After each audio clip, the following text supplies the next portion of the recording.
You mute their number, but you don't delete it. You unfollow, but you still know the exact time they usually post. You tell your friends you're over it, and then at 1 a.m. you type their name into a search bar like you're checking if a wound has finally closed. That's not love. That's an open file your brain refuses to close. Here's the moment most people miss. It's not the breakup that keeps someone stuck. It's the specific night, weeks later, when they're doing something completely unrelated, washing a dish, waiting at a red light, half listening to a friend talk about something else, and the old conversation just arrives. Uninvited, full detail, the exact sentence, the exact tone, the exact thing they wish they'd said back. You didn't call it up, it called itself up. And that's the part that scares people, because it feels like proof. If my mind keeps going back there on its own, doesn't that mean some part of me still wants them? Not necessarily, it might just mean the story never got an ending. Think about the relationships you've actually let go of cleanly.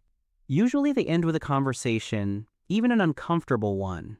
Someone explains, someone apologizes, or doesn't, but at least says something out loud that closes the loop. You walk away with an answer, even if it's not the answer you wanted. Now think about the one you can't stop replaying. Chances are it didn't end that way. It ended mid-sentence, a message that got shorter and shorter until it stopped. A "we should talk" that never turned into talking. A goodbye that happened in the middle of an ordinary week, disguised as a normal day. Your mind treats an unfinished story differently than a finished one. A finished story gets filed away.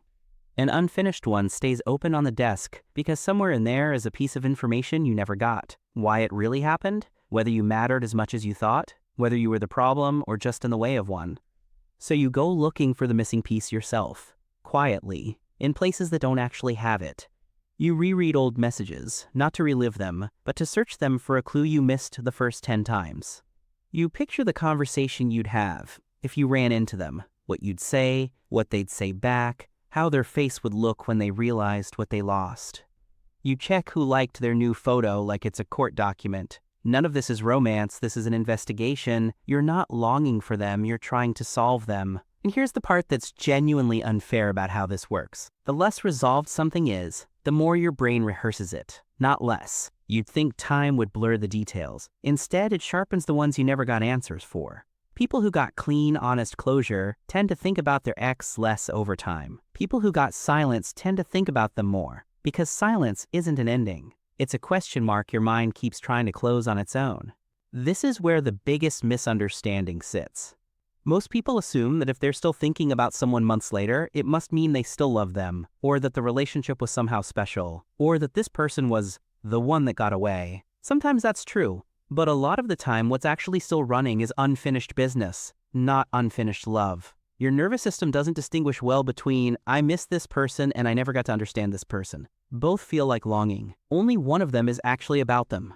There's a second layer under this, and it's less comfortable to look at. Sometimes the reason you can't let go isn't the person at all, it's who you were around them. Maybe you were more spontaneous, more wanted, more sure of your place in someone's day. Maybe you had a version of your future mapped out with them in it, and losing them didn't just cost you a relationship. It cost you a picture of your life you'd already started living inside your head. You're not always grieving the person. Sometimes you're grieving the version of yourself that existed only when they were around.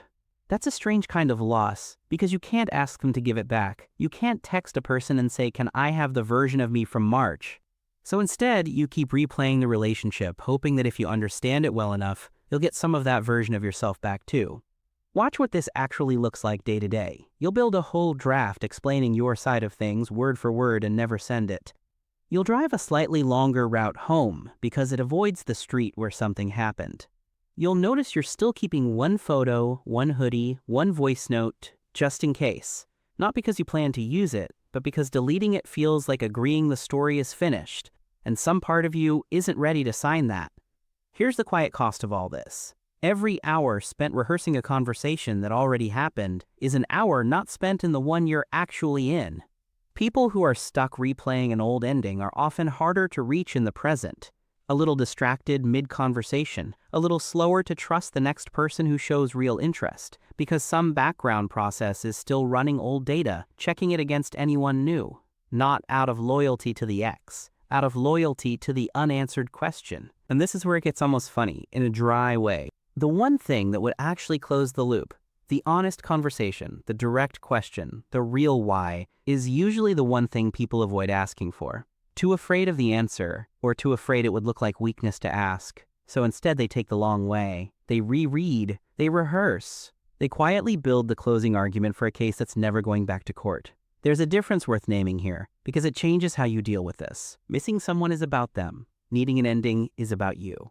You can't always get the first kind of peace. Sometimes people don't come back, and sometimes even if they explained everything, it still wouldn't feel like enough. But the second kind, the need for an ending, you can actually give yourself. Not by forcing yourself to stop thinking about it, which almost never works, but by consciously writing the last page yourself, instead of waiting for someone else to hand it to you. That can be as small as finally admitting, out loud or on paper, the one true reason it likely ended, the boring, unglamorous version, not the movie version you've been rehearsing. It can be noticing the next time the old conversation shows up uninvited that you don't have to finish it in your head. You can let the sentence trail off the way it actually did, instead of writing a better ending for people who already left the story. This isn't therapy, and it's not a fix for grief that runs deeper than this. If what you're carrying feels heavier than an unfinished conversation, that's worth taking to a real person, a therapist or someone you trust, not a video. But for the ordinary, everyday version of this, the search bar at 1 a.m., the unsent message, the road you keep avoiding, the shift is smaller than people expect. You're not trying to stop caring. You're trying to stop investigating. So the next time you catch yourself typing their name into that search bar, notice what you're actually looking for. It's rarely them, it's the missing page. And the strange, almost unfair truth is that you were always allowed to write it yourself.